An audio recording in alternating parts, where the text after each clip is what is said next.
அரிப்பு மற்றும் வலியுடன் கூடிய வெரிகோஸ் வெயினில் இருந்து விடுபடுங்கள். இந்தியாவின் நம்பர் 1 வெரிகோஸ் வெயின் மருத்துவமனை ஏவிஸ் ஹாஸ்பிட்டலில் ஆலோசனை பெறுங்கள்.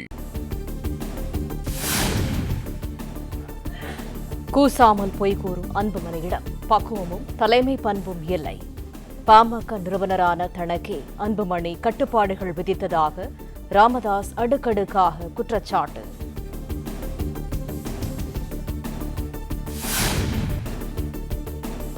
முப்பத்தைந்து வயதில் அன்புமணியை மத்திய அமைச்சராக்கி தவறு செய்துவிட்டேன். வளர்த்த கிடாவான அன்புமணி தன் மார்பில் பாய்ந்து விட்டதாகவும் ராமதாஸ் வேதனை. அன்புமணியை 35 வயதில் என்னுடைய சத்தியத்தையும் மீறி 35 வயதில் மத்திய கேபினெட் அமைச்சராக்கி நான் தான் தவறு செய்துவிட்டேன். ஆனால் இன்று எதிர்பாராத நிலையில் வளர்த்தகளாவே மார்பில் வீறு கொண்டு இடித்ததில் நான் நிலை குலைந்து போய்விட்டேன். ஆனால் ஒன்று, இதையும் நான் வெற்றியோடு கலந்து செல்வேன்.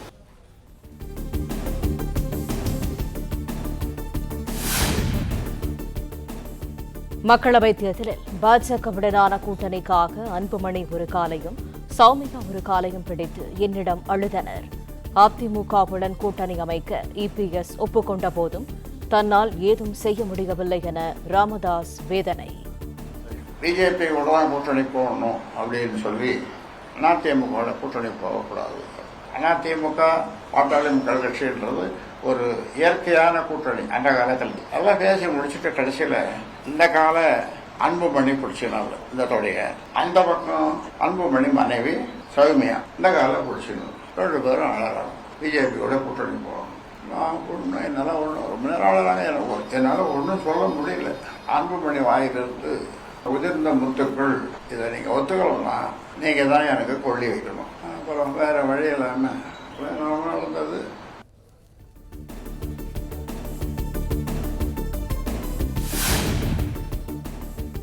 புதுச்சேரியில் நடைபெற்ற பாமகவின் பொதுக்குழு கூட்ட மேடையில் அன்புமணி அநாகரிகமாக நடந்து கொண்டார். என் தலை மீது அன்புமணி மைக்கை போடாததுதான் குறை என்றும் ராமதாஸ் காட்டம். பாண்டி பொதுக்குழுவில் மேடை நாகரிகமும் அல்லது சபை நாகரிகமும் எதையும் கடைபிடிக்காமல் எடுத்தேன் கவிழ்த்தேன் என பொது வெளியில் அநாகரிகமாக நடந்து கொண்டது யார்? முகுந்தனை இளைஞரணி செயலாளர் என்று வீட்டில் எனக்கு உதவியாகவும் கட்சியில் அன்புமணிக்கு உதவியாகவும் இருக்க முகுந்தனை நியமனம் செய்தேன். உடனே மேடையிலேயே மறுப்பு தெரிவித்தது சரியான செயலா? மைக்கை தூக்கி என் தலையில் போடாத குறையாக டேபிளில் வீசியது சரியான செயலா?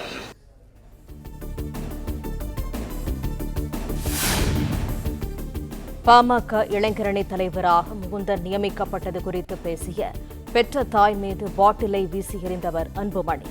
தைலாபுரத்தில் பேசிய நிறுவனர் ராமதாஸ் பரபரப்பு குற்றச்சாட்டு. எல்லாரும் உட்காந்து முகுந்தன் சமாச்சாரத்தை பேசினாங்க. பேசும்போது அம்மா ஏதோ சொன்னாங்க, ஏன்பா 2வது மகளை போட்டிருந்தா நீ சும்மா இருப்பியா, பேசாம தான் இருந்திருப்ப அந்த பொறுப்புக்கு அப்படின்னு சொன்னதான். அங்க உட்காந்து பாட்டில தூக்கி அம்மா மேல அழிச்சோம். நல்ல வேலை அவங்க மேல படல, செலுத்துல பட. எதுக்கு சொன்னதெல்லாம் சாம்பிள்.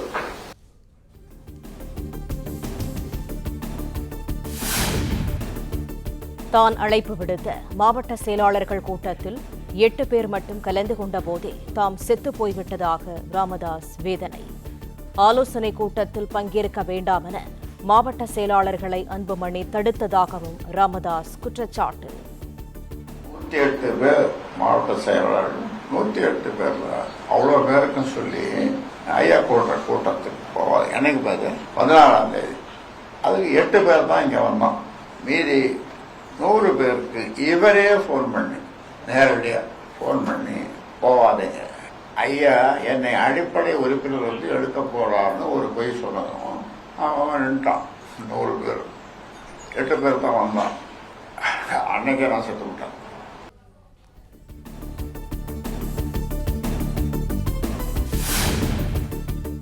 பாமக இளைஞரணி தலைவர் பதவியிலிருந்து விலகினார் முகுந்தன். அன்புமணிதான் கட்சியின் எதிர்காலம் என குறிப்பிட்டு ராஜினாமா கடிதம்.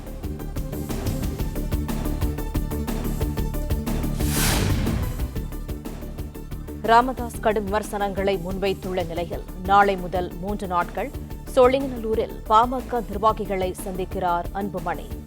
நிர்வாகிகளுடனான ஆலோசனைக்கு பிறகு மாவட்ட வாரியாக சுற்றுப்பயணம் செல்ல அன்புமணி முடிவு என தகவல்.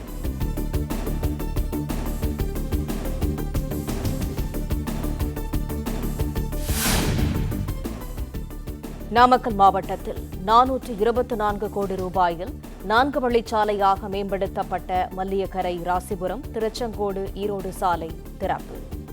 மதுரை பழங்காநத்தத்தில் 68 கோடி ரூபாய் மதிப்பில் கட்டப்பட்டுள்ள சாலை மேம்பாலத்தையும் முதலமைச்சர் மு.க. ஸ்டாலின் திறந்து வைத்தார். செங்கல்பட்டு மாவட்டம் முட்டுக்காடு கிழக்கு கடற்கரை சாலையில் 525 கோடி ரூபாய் மதிப்பீட்டில் அமையும் கலைஞர் பன்னாட்டு மாநாடு மையம் காணொலி வாயிலாக அடிக்கல் நாட்டினார் முதலமைச்சர் மு.க. ஸ்டாலின்.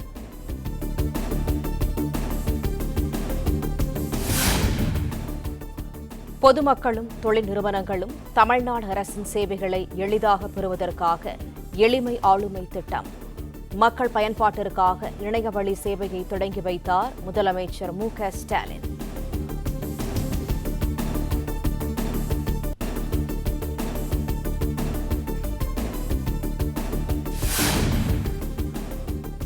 சென்னை அதிமுக தலைமை அலுவலகத்தில் மாவட்ட செயலாளர்கள் மற்றும் மாவட்ட பொறுப்பாளர்களுடன் எடப்பாடி பழனிசாமி ஆலோசனை. மாநிலங்களவை தேர்தல், பூத் கமிட்டி, கட்சி வளர்ச்சிப் பணிகள் தொடர்பாக விவாதிக்கப்படுவதாக தகவல்.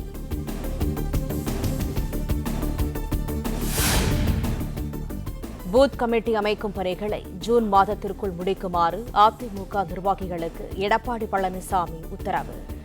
மிகப்பெரிய கட்டமைப்பான பூத் கமிட்டி பணிகளை சரியான முறையில் செய்ய வேண்டும் என்றும் ஆணை.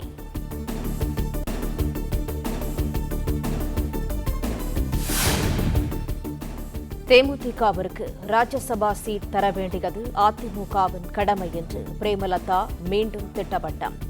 கடந்த நாடாளுமன்ற தேர்தலின் போது மாநிலங்களவை சீட் வழங்கப்படும் என அதிமுக உறுதியளித்ததாக பேட்டி. ஒடுக்க வேண்டியது அவர்களுடைய கடமை.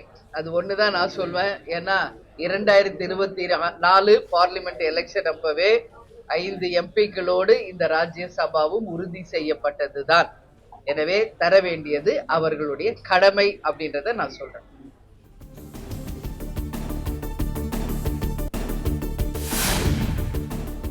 பள்ளிப்பாளையத்தில் திறக்கப்பட்டுள்ள புதிய பாலத்தில் விரிசல் விழுந்துள்ளதாக பாமக தலைவர் அன்புமணி குற்றச்சாட்டு. 320 கோடி ரூபாய் திட்டத்தில் நிகழ்ந்த ஊழல் குறித்து விசாரிக்க வேண்டும் என்றும் வலியுறுத்தல்.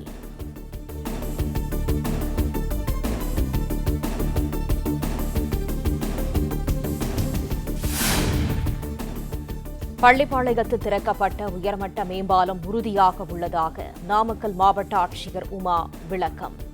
மக்கள் அச்சமடைய தேவையில்லை என்றும் பாலத்தில் ஆய்வு மேற்கொண்ட பின் பேட்டி.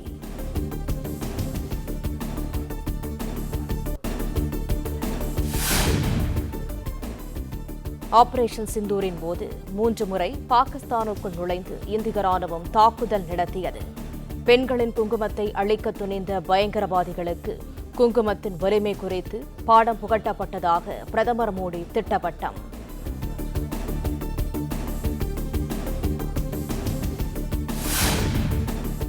வளர்ந்த பாரதம் என்ற இலக்கு ஏழைகள், விவசாயிகள், பெண்கள், இளைஞர்கள் என்ற 4 தூண்களின் மீது கட்டமைக்கப்பட்டுள்ளது.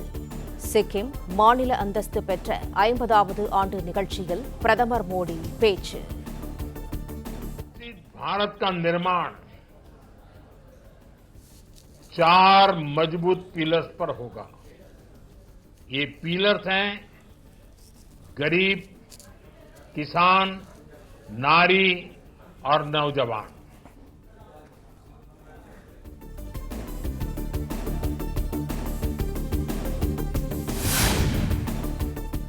பாகிஸ்தான் ஆக்கிரமிப்பு காஷ்மீரில் உள்ள மக்கள் இந்தியாவுடன் இணையும் நாள் வெகு தொலைவில் இல்லை. டெல்லியில் நடைபெற்ற நிகழ்ச்சியில் பாதுகாப்புத்துறை அமைச்சர் ராஜ்நாத் சிங் திட்டவட்டம்.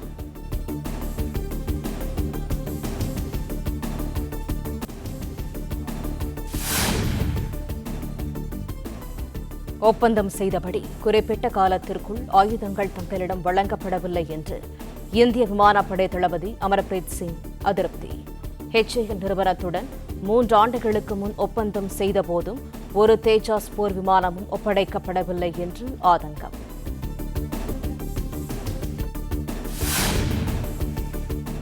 பதினோரு ஆண்டுகளுக்கு பின்னர் மு.க. ஸ்டாலினை தம்பி என குறிப்பிட்டு வீடியோ வெளியிட்டுள்ள அவரது அண்ணன் மு.க. அழகிரி. மதுரையில் நடைபெறவுள்ள திமுக பொதுக்குழு கூட்டத்தில் மு.க. அழகிரி பங்கேற்பார் என ஆதரவாளர்கள் எதிர்பார்ப்பு. அரிப்பு மற்றும் வலியுடன் கூடிய வெரிகோஸ் வெயினில் இருந்து விடுபடுங்கள். இந்தியாவின் நம்பர் 1 வெரிகோஸ் வெயின் மருத்துவமனை ஏவிஸ் ஹாஸ்பிட்டலில் ஆலோசனை பெறுங்கள். பிளே ஸ்டோர் மற்றும் ஆப் ஸ்டோரில் இருந்து பாலிமர் செயலியை QR கோடு மூலம் பதிவிறக்கம் செய்யுங்கள். செய்திகளை உடனுக்குடன் பெறுங்கள்.